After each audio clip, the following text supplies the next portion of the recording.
40% of the food that is grown in this country isn't eaten. Average of 1 kilogram per person every day. Enormous waste. And that waste is expensive. One of the biggest contributors to greenhouse gases is the food that they're throwing away.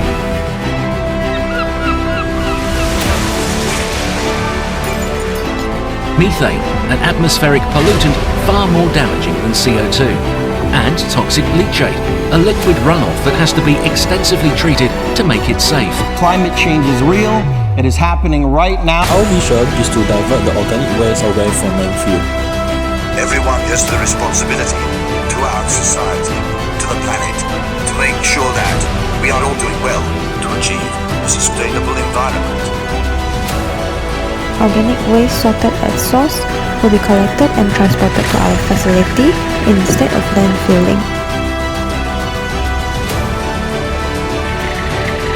To reduce waste, reduce environmental impact, reduce CO2 footprint is a natural part of what we do in our facility service operations. Black sugar fly is a beneficial insect that can convert end-of-life organic waste into valuable animal feed and natural compost.